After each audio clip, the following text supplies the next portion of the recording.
প্রথমেই বিধানের সাথে ছবিটা শেয়ার করলাম। রিসেন্টলি আপনারা দেখতেই পাচ্ছেন যে আমার ফেসবুক প্রোফাইলে, ইউটিউব চ্যানেলে, ইনস্টা প্রোফাইলে আমি ইন্দোনেশিয়ায় ঘুরতে গেছিলাম। তো সেখানকার কিছু ফটোস ভিডিওস আমি শেয়ার করছি। তো কলকাতা এয়ারপোর্ট থেকে আপ টু আমাদের হোটেলে ইন্দোনেশিয়ায় পৌঁছে ব্রেকফাস্ট অবধি সমস্ত কিছু আমি এই ভিডিওতে শেয়ার করলাম। এই ইয়ারে আমার অ্যাব্রড যাওয়ার কোনো রকমের প্ল্যান ছিল না, কিন্তু অক্টোবরে আমার বিধানের সাথেই একটা যাওয়ার প্ল্যান ছিল, কিন্তু ট্রাভেল কস্টটা এত হাই বলে তো ঠিক করেছিলাম যে পরে যাব। তো হঠাৎ একদিনকে আমি ঘুম থেকে উঠেছি, আমি জাস্ট অনলাইন হয়েছি। তো বিধান বরের ভ্লগস যেই ফেসবুক প্রোফাইল রয়েছে সেটা আমার কাছে এসছে, দেখি ও ইন্দোনেশিয়ারই একটা আইটিনারি একটা শেয়ার করেছে। তো সেখানকার ট্রাভেল কস্টটা আমার খুব ভালো লাগলো। আর আমি যেই ইন্দোনেশিয়াতে যেই সমস্ত জায়গা ভিজিট করতে চাই সেইগুলি তার মধ্যে ইনক্লুডেড ছিল। তো ওকে কল করলাম, তো ওকে আমি বললাম যে আমি বিশ্বনাথ যাচ্ছি, আমি ফিরে আসি, তুমি আমার বাড়িতে এসো, তারপরে আমি তোমাকে অ্যাডভান্স করে দেবো। তো সেই মতোভাবেই ঠিক আমাদের 1 মাস আগে, ইন্দোনেশিয়া যাওয়ার 1 মাস আগে আমি এই প্ল্যানটার কি হয়, আমি ঠিক ছিল না এই বছরে আমার যাওয়ার। তো আর একটা হচ্ছে বিধানের সাথে যাওয়ার একটা সুবিধা হলো যে কোনো সিঙ্গেল পারসন এই গ্রুপের সাথে যেতে পারেন।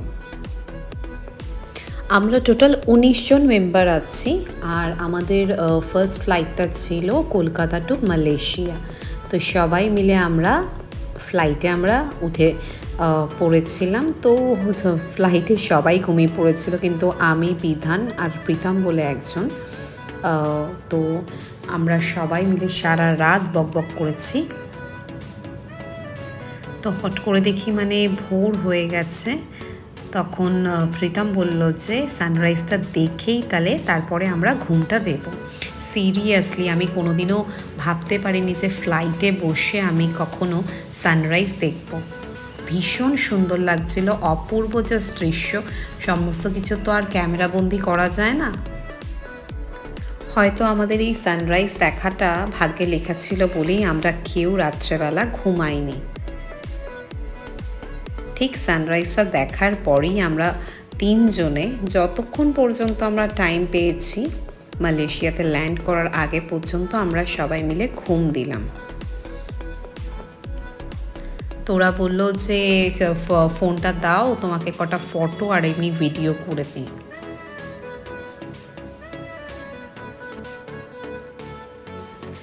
তারপরে মালয়েশিয়ার কাছাকাছি আসতে অসংখ্য শেপ আমরা দেখতে পারলাম, খুবই সুন্দর লাগছিল। তো দেখতে দেখতেই সময় কেটে গেল, আমরা মালয়েশিয়াতে ল্যান্ড করলাম। তো এয়ারপোর্টে আমাদের কিছুক্ষণের জন্য লেওভার ছিল। তো এখানে মাঝখানে আমরা যখন আমাদের ফ্লাইটের গেট নাম্বারে আমরা যাচ্ছিলাম, এই কিউট বেবিটার সাথে আমাদের দেখা হয়ে গেল। একা একা খেলছিল, দৌড়াচ্ছিল, দুষ্টুমি করছিল, বাবা দাঁড়িয়ে দেখছিল, খুবই ভালো লাগছিল। আর সেকেন্ড আমাদের যেই ফ্লাইটটা ছিল ইন্দোনেশিয়া যাওয়ার, তো আমাদের যেই 19 মেম্বার ছিল, তো সবার একসাথে সেম ফ্লাইটে পড়েনি, সবার আলাদা আলাদা ছিল। তো যে যার মতো নিজস্ব গেটের দিকে চলে যাচ্ছিল। তো আমরা এখন সেকেন্ড ফ্লাইটে উঠতে চলেছি, যেটা ইন্দোনেশিয়া যাবে। ফ্লাইটের জার্নি আমার ভীষণ বোরিং লাগে, ভালোই লাগে না। তো এখানেও কিছুক্ষণ আমি ঘুমিয়েই পড়লাম। ইন্দোনেশিয়ার কাছাকাছি এসে খুব সুন্দর লাগছিল ওপর থেকে দৃশ্যটা দেখতে। 7 ঘন্টা ফ্লাইটে জার্নি করার পর অবশেষে আমরা ইন্দোনেশিয়া এসে পৌঁছালাম। আমি ওয়েট করছিলাম একজনের জন্য, তার সিটটা অনেকটা পিছনে ছিল। আসলে সবাই আগে পরে এইভাবে করে টিকিট কাটা হয়েছে, তার জন্য এই সমস্ত প্রবলেমগুলো আমাদেরকে ফেস করতে হয়েছিল। আর আমাদের ভিসা অন অ্যারাইভাল ছিল, ওই জন্য এয়ারপোর্টে এসেও আমাদের কিছুটা সময় লেগে গেছিল। সমস্ত কিছু ফর্মালিটিস আমরা কমপ্লিট করে আমরা এখন বাইরে যাচ্ছি। তো বিধানের ফ্লাইটটা আমাদের পরে ছিল। ওয়েট করতে করতে ইতিমধ্যেই ড্রাইভার চলে এসছে অনেকগুলো মালা নিয়ে আমাদেরকে ওয়েলকাম করার জন্য। তো তখন আমাদের মানে লাঞ্চটা হয়নি বলে আমাদের মানে সবাই মানে আমরা খুবই ক্ষুধার্ত, সবারই ক্ষুধা পেয়েছিল। তো আমরা, ওর নাম ছিল ডিকা, তো আমরা সবাই ডিকাকে বলছিলাম যে চলো চলো তাড়াতাড়ি আমাদেরকে রেস্টুরেন্টে নিয়ে চলো। তারপর আমাদেরকে একটা ইন্ডিয়ান রেস্টুরেন্টে নিয়ে গেল, যেখানে আমাদের আমরা ওই একেবারে ডিনারটাই আমরা সেরে নিলাম।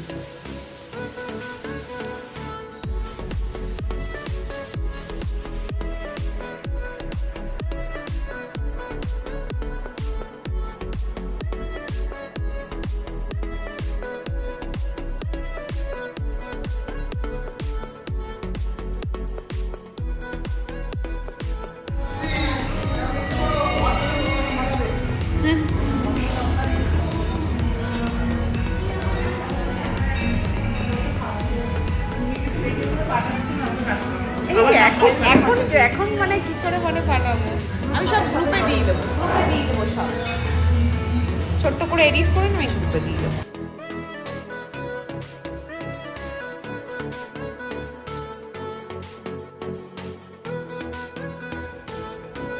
ভেজ ননভেজ এখানে দুটো অপশানই ছিল। তো সবাই রাইস, বাটার রুটি সমস্ত কিছু মিলিয়ে মিশিয়ে সবাই মিলে আমরা খেলাম, খিদের মুখে ছিলাম, আর খাবারটা মোটামুটি ভালোই ছিল। এরপর আমরা হোটেলে চলে আসলাম।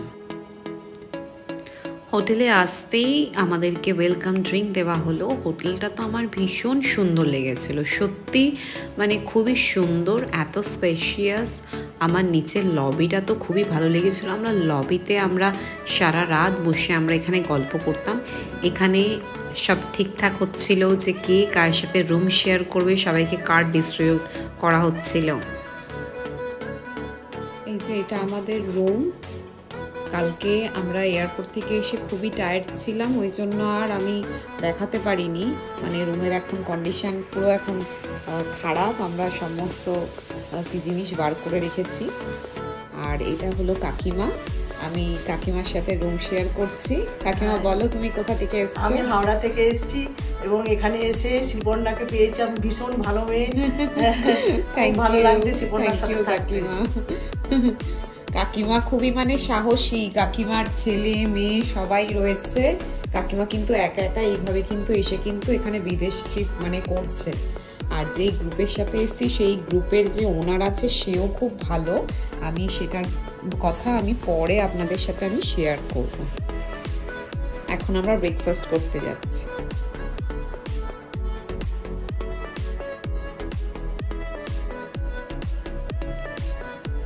এটা একটা 4 স্টার হোটেল ছিল। হোটেলটা সম্পর্কে কি আর বলবো, আমি তো লাইভ করে আপনাদেরকে অনেক আগেই মানে দেখিয়েছি।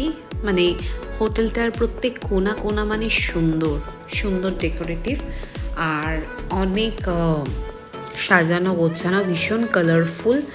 আর এখানকার ব্রেকফাস্ট তো কমপ্লিমেন্টারি ছিল। এখানে প্রচুর ভ্যারাইটি ছিল খাবারের, ভেজ ননভেজ বা ইন্ডিয়ান কোনো ধরনের খাবার এখানে মানে অ্যাভেলেবেল ছিল। তো খাবারের কোয়ালিটি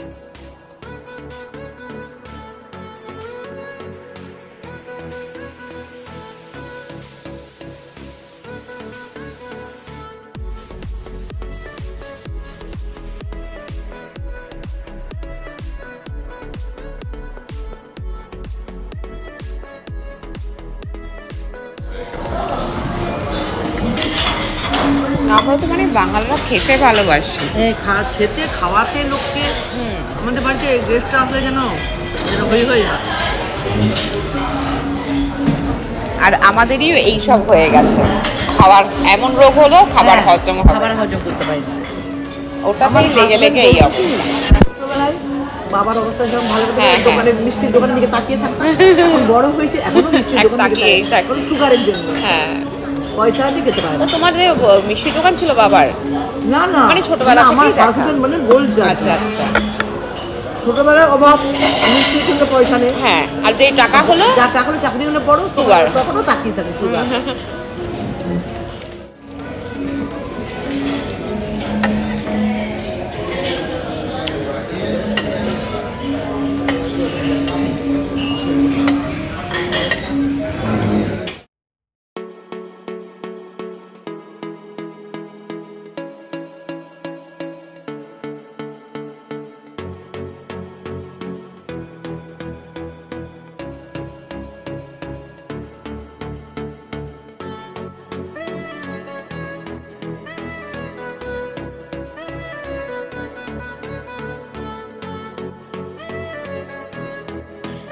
সবার আমাদের ব্রেকফাস্ট এখন হয়ে গেছে, এখন বাস আসবে, সবাই মিলে আমরা সাইট সিন করার জন্য বেরিয়ে যাব।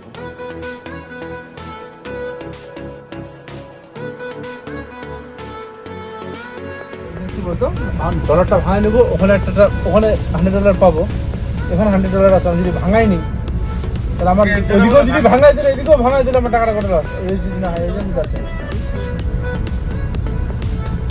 এই জন্য করতেছি না, বুঝছিস তো।